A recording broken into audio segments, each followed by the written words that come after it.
मतलब सालिक जीत गए हैं जी वहां से, सालिक चौधरी। मतलब कुछ समझ में आने वाली बात है, और लाखों की लीड से जीत रहे हैं। मतलब अच्छा, इसको भी छोड़िए, वोट जो है वो नवाज शरीफ साहब से भी ज्यादा है, और इसके साथ साथ ख्वाजा साद रफीक जो है उससे भी कहीं ज्यादा है।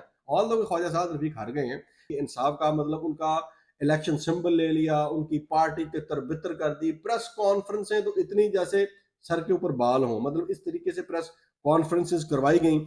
और उसके बाद जनाब फिर लोगों को पार्टी छुड़वाई गई, इलेक्शन सिंबल वापस ले लिया गया। मतलब बड़े बुरे हालात में उन्होंने इलेक्शन लड़ा, और उसके बाद आप देख लें कि क्या सीटें हैं। मतलब वो क्लीन स्वीप जिसे कहते हैं, क्लीन स्वीप उन्होंने किया है। लेकिन अब भी कुछ लोग, अस्सलामुअलैकुम नादरीन, मैं हूं राना यासर। इस वक्त पाकिस्तान में बहुत अहम डेवलपमेंट्स सामने आ रही हैं, और जो इस वक्त नतायज आए हैं जनरल इलेक्शन 2024 के, उसको सिर्फ पाकिस्तान में ही नहीं बल्कि सारी दुनिया ने बहुत अच्छे और बेहतर अंदाज में देखा है। लोगों ने अपना फैसला सुना दिया है, लेकिन अभी भी कुछ मसाइल जो हैं वो सामने आ रहे हैं, जिसमें लोगों का जो मैंडेट था, लोगों का जो फैसला था, उसको तस्लीम नहीं किया जा रहा। वो कौन कौन से इलाके हैं, कहाँ कहाँ ये वारदात जो है वो डाली जा रही है, इस हवाले से भी बात करेंगे। और दूसरे नंबर पर लाहौर समेत वो कौन कौन से ऐसे हलके हैं। वो आपने पिछले इलेक्शन में तो सुना होगा कि पंचर लगे थे, लेकिन इस मरतबा जो है वो पंचरों से बड़ा जो है वो एहतमाम किया गया है। बहुत ही इंतहाई बड़ा जो है वो एहतमाम किया गया। ये कौन कौन से हलके हैं जहां पर अभी भी, आज भी 2024 में भी पंचर जबरदस्ती लगाए जा रहे हैं, इस हवाले से भी बात करेंगे। और तीसरे नंबर पर बहुत सारी पिटिशंस, मतलब कोई 10-15 के करीब पिटिशंस जो हैं वो लाहौर हाई कोर्ट में आ चुकी हैं, और मामला बहुत गंभीर है। और लोगों को किस तरीके से जो है रिटर्निंग ऑफिसर्स, उनके ऑफिस से बाहर निकाला गया धक्के दे के, और ख़ुद से ही फॉर्म 47 जिसके ऊपर पूरा नतीजा लिखा जाता है, उसको ख़ुद से ही जो है वो तैयार करके, और वो लोग जो उस दौड़ में ही नहीं थे उनको जितवाने की कोशिश की गई है, उनको जितवा दिया गया है। ये 3-4 पॉइंट हैं जिसके ऊपर हम आज खुलकर बात करेंगे। सबसे पहले बात करते हैं जी उस मैंडेट की, उस फैसले की, कि जिसमें लोगों ने अपना जो फैसला है वो तो सुना दिया है, लेकिन अभी भी कुछ ऐसे हलके हैं कि जहां पर लोगों का जो मैंडेट है, लोगों का जो फैसला है, उसको नहीं माना जा रहा, और उन लोगों के फैसलों के ऊपर अपना जो फैसला है उसको थोपा जा रहा है, उसको जो है वो इम्पोज किया जा रहा है। मिसाल के तौर पर चीदा चीदा इलाके हैं, और उसमें बड़ी अजीबोगरीब किस्म की डेवलपमेंट्स देखने को मिल रही हैं। मतलब ऐसी मुज़हिका खेज हरकतें आपको मैं सुनाऊंगा कि आप सर पकड़ के बैठ जाएंगे, और मतलब आपको पता चलेगा कि इस मुआशरे में अभी भी जो अवाम का एक मैंडेट है उसके साथ किस तरीके से खिलवाड़ किया जा रहा है। सबसे पहले जिक्र कर लेते हैं लाहौर के चीदा चीदा इलाकों का, उसके बाद फिर आहिस्ता आहिस्ता बातदरीज आगे बढ़ेंगे, आगे का सफ़र करेंगे। लाहौर में जी जो प्रोमिनेंट नुमाया इलाके हैं, उनमें आप देख लें कि ओन चौधरी साहब का इलाका है, जहां पर जो पाकिस्तान तहरीक इंसाफ के कैंडिडेट थे, वो जो सबकत ले जा रहे थे, मतलब पूरी रात उनका ढोल बज रहा था, और जैसे ही लोग सोए हैं और सुबह उठ के देखा है तो पूरी पूरी गेम ही जो थी वो पलटी हुई थी, और ओन चौधरी साहब वो जीत गए हैं। तो ये मैं तफसील से बताऊंगा कि ये कैसे जीते हैं। मतलब एक ये इलाका हो गया। उसके बाद आलिया हमजा, उनको हिराया गया, हमजा शहबाज शरीफ को जितवाया गया। इसके साथ साथ मरियम नवाज साहिबा, वो हार रही थी और बुरे तरीके से हार रही थी, उनको कैसे जितवाया गया, ये इलाका डिस्कस करेंगे। और इसके साथ साथ जो मियाँ नवाज शरीफ साहब हैं, जिनके बारे में ये कहा जा रहा था कि जनाब नवाज शरीफ साहब आएंगे और दुनिया जो है, पाकिस्तान बल्कि आलमोस्ट जो है वो चांद पर शिफ्ट हो जाएगा, तो उनके साथ क्या बीती उस इलाके में, और कैसे जो है वो एक धांधली करके एक मैसिव लेवल के ऊपर उनको जो है वो जितवाया गया।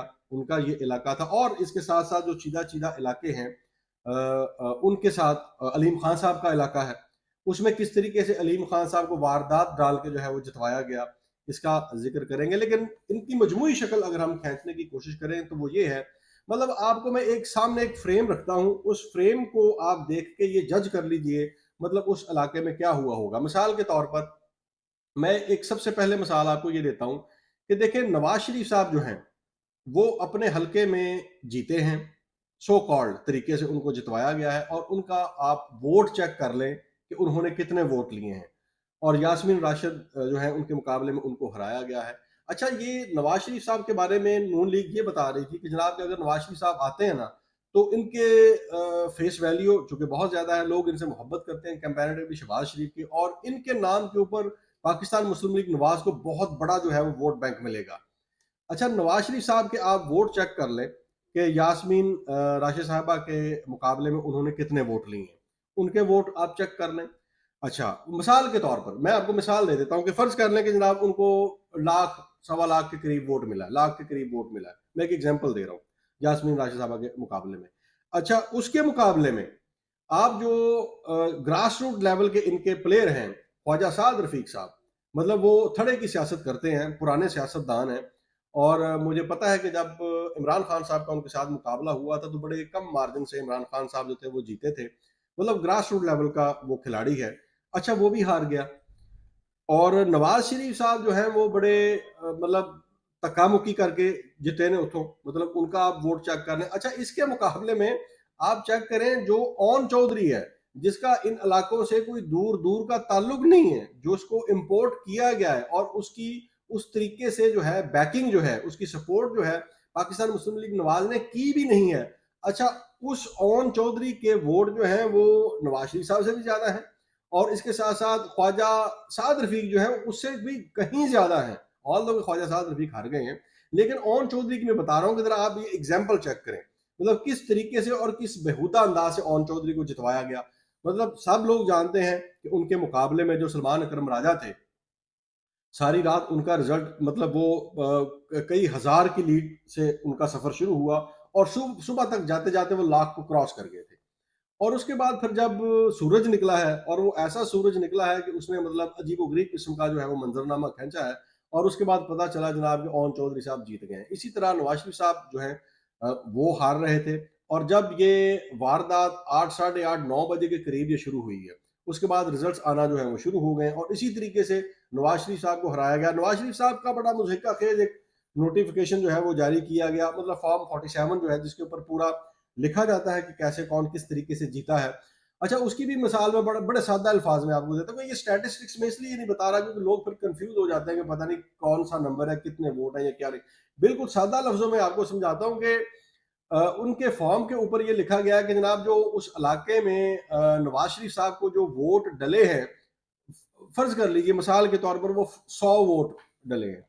अच्छा, उन 100 वोटों में से जो दुरुस्त वोट हैं वो 110 हैं। मतलब ये किड्डी किड्डी मुजहिका खेज गल है कि जेडे टोटल वोट पाए ने वो 100 ने, और जेडे वोट दुरुस्त करार पाए गए ने, ये तो चलो सेंस बनती है कि अगर 100 वोट उनको डला है तो उनमें जो दुरुस्त वोट डिक्लेयर हुए हैं वो जी 90 डिक्लेयर हुए हैं, या 80 वोट जो है वो दुरुस्त करार पाए हैं, या 95 वोट 95 वोट जो है उन 100 में से वो सही दुरुस्त करार पाए हैं। अच्छा, कितनी मुझे खेल बात है कि वोट 100 डले हैं और दुरुस्त जो करार पाए हैं वो 100 से ज्यादा, यानी डले हुए वोटों से भी ज्यादा। मतलब इस यानी वो कहते हैं ना कि नकल के लिए भी अकल की जरूरत होती है, तो ये हिसाब लगा ले, मतलब इनको इतनी जल्दी थी, और क्या ये मामला हुआ है कि मतलब इस तरीके से इतने रफ तरीके से उनको जो है वो जितवाया गया। अच्छा, इसी तरह ये मामला जो था वो आलिया हमजा साहबा का था। आलिया हमजा शहबाज शरीफ की, जो आलिया हमजा है उनकी जो है मुकाबला था हमजा शहबाज शरीफ के साथ, उसको उनको कैंपेन नहीं करने दी गई, उनको जेल में रखा गया, उनके लोगों को उठाया गया। खैर वो माजी की बातें हैं, वो चल भी चुकी हैं, लेकिन वो लीड कर रही थी बड़े जालिमाना अंदाज से। मतलब इस अंदाज से कि ये जो रात को 8:30 बजे के करीब जो तमाम इलेक्शन का जो नतायज हैं वो रोके गए हैं, वो यूं ही नहीं रोके गए, उसके पीछे एक लॉजिक थी। उसकी एक लॉजिक तो मैंने आपको ओन चौधरी की शक्ल में दे दी, नवाज शरीफ साहब की सूरत में दे दी, और जो इस वक्त तक के नतायज हैं अगर आप उनको उठाकर देखें कि जो नतायज आ रहे हैं, मतलब किस तरह जो है वो पाकिस्तान तहरीक इंसाफ इतने बुरे तरीन हालात में, मतलब समझ लें कि आप किसी की आंख में पट्टी बांध दें, मुंह को बंद कर दें, हाथों को पीछे बांध दें और टांगों को भी बांध दें, और उल्टा कुएं में लटका दें। मतलब ये हिसाब था पाकिस्तान तहरीक इंसाफ का। मतलब उनका इलेक्शन सिंबल ले लिया, उनकी पार्टी तितर बितर कर दी, प्रेस कॉन्फ्रेंसें तो इतनी जैसे सर के ऊपर बाल हों, मतलब इस तरीके से प्रेस कॉन्फ्रेंसेस करवाई गई, और उसके बाद जनाब फिर लोगों को पार्टी छुड़वाई गई, इलेक्शन सिंबल वापस ले लिया गया। मतलब बड़े बुरे हालात में उन्होंने इलेक्शन लड़ा, और उसके बाद आप देख लें कि क्या सीटें हैं। मतलब वो क्लीन स्वीप जिसे कहते हैं, क्लीन स्वीप उन्होंने किया है। लेकिन अब भी कुछ लोग जो हैं शायद वो उनको मैं समझता हूँ, मेरी अपनी तो राय ये है कि लोगों का जो मैंडेट है उसका एहतराम किया जाना चाहिए। ये जमहूरियत जमहूरियत जो है ये एक सिर्फ किताबों की हद तक या टीवी टॉक शोज की हद तक महदूद नहीं होनी चाहिए। इसको थोड़ा सा अमली तौर पर भी देखा जाना चाहिए। ये 5-4 हलके हैं लाहौर के, और इसके बाद अगर हम बाहर का सफर करें तो उसमें आप देख लें कि चौधरी बरादरान के साथ क्या हुआ है, चौधरी परवेज लाही साहब के साथ क्या हुआ है, उनकी जो अहलिया थी कैसरा इलाही, मतलब मतलब सालिक जीत गए हैं जी वहां से, सालिक चौधरी। मतलब कुछ समझ में आने वाली बात है, और लाखों की लीड से जीत रहे हैं। मतलब अच्छा, इसको भी छोड़ दें, आप सियालकोट में चले जाएं, जो रेहाना डार साहिबा है, ख्वाजा आसिफ साहब की क्या गिरां कदर खिदमात है वहां पर। मतलब ये तो समझ आती है कि कैसरा इलाही, जो कैसरा इलाही हैं उनकी बड़ी मतलब एक कुर्बानी रही। इसके अलावा जो रेहाना डार है उनकी एक कुर्बानी रही। मतलब आप देख लें उनके बच्चों के साथ जो हुआ, उनकी फैमिली के साथ जो हुआ, उनको किस तरीके से पामाल मतलब किया गया, रेड्स की गई, मतलब अजीब गरीब किस्म की वारदातें डाली गई।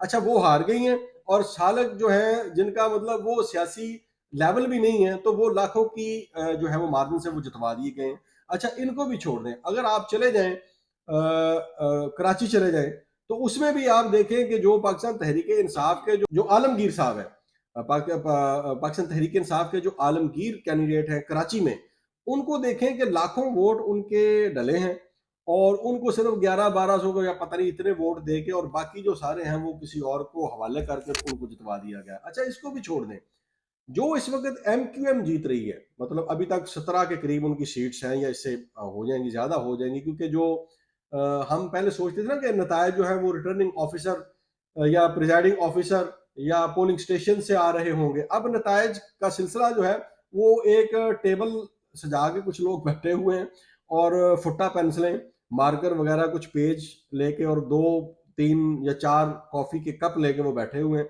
और वो पूरा जायचा बना रहे हैं किसको क्या देना है, किधर से देना है और कैसे देना है। मतलब अब नतायज जो है वो उधर से आ रहे हैं। तो ये सारा जो इस वक्त अक्स नजर आ रहा है, आप एमक्यूएम की जो सीटें हैं जितनी वो जीत रही हैं बहुतायत के साथ, आप उनको देख लें, तो ये सारा जो सिनेरियो है ये इस बात की बिल्कुल जिंदा मिसाल है और दलील है कि लोगों ने अपना फैसला दिया है, और लोगों ने साबित किया है कि इमरान खान भले जेल से बाहर हो या वो जेल के अंदर हो, इमरान खान है, और लोगों ने उसकी जो बयानिया था उसके ऊपर लब्बैक कहते हुए वोट दिया है। और मेरा ये अपनी जाती राय है कि इस राय का एहतराम होना चाहिए। और अब ये सारी पिटिशन जो हैं लाहौर हाई कोर्ट में आ गई, मतलब 15 के करीब, 16 के करीब पिटिशन आ गई हैं, मतलब जितने मैंने इलाके कोड किए हैं। और एक को तो सलमान अकरम राजा साहब को तो लाहौर हाई कोर्ट से रिलीफ मिल गया, उन्होंने उनका जो हल्का था उसका जो नतायज है उसको रोक दिया, और कहा है जो फॉर्म 47 उनको उनकी गैर मौजूदगी में तैयार किया गया था, उसका जो ऑपरेशन है उसको रोका जाए, और आइंदा जो प्रोसीडिंग है उसका जो है वो इंतजार किया जाए, उसके बाद फिर तफसीली फैसला आएगा। जाहिर है अब ये फैसले लाहौर हाई कोर्ट में होंगे, और लाहौर हाई कोर्ट में ये पिटीशन आ गई हैं और बहुतात के साथ आई हैं, और जो एलिगेशन लगाए गए हैं वो बड़े जानदार हैं। मतलब रिटर्निंग ऑफिसर्स ने कितना जुल्म किया है इन लोगों के ऊपर, वो सारी चीजें जाहिर है वो आहिस्ता आहिस्ता बाहर निकलेंगी। लेकिन जो लाहौर हाई कोर्ट में पहली पिटीशन के ऊपर सलमान अकरम राजा को रिलीफ मिला है, उसकी रोशनी में अगर देखा जाए तो लाहौर हाई कोर्ट जो है वो डेफिनेटली इस किस्म के जो इकदाम रिटर्निंग ऑफिसर्स ने उठाए हैं, डेफिनेटली वो अनलॉफुल और इलीगल है। और इसी तरीके का फैसला जो है जो सलमान अकरम राजा साहब की पिटीशन पे आया, उस तरह के फैसले आप आगे देखेंगे। और मेरा ये अंदाजा है कि लाहौर हाई कोर्ट में से इन लोगों को रिलीफ मिलेगा, और इस उम्मीद के साथ और इस ख्वाहिश के साथ कि लोगों ने अपना मैंडेट जो है उसका बताया है, उसका फैसला सुनाया है, और हर ताकतवर इदारे को लोगों के मैंडेट का जो है वो एहतराम करना चाहिए।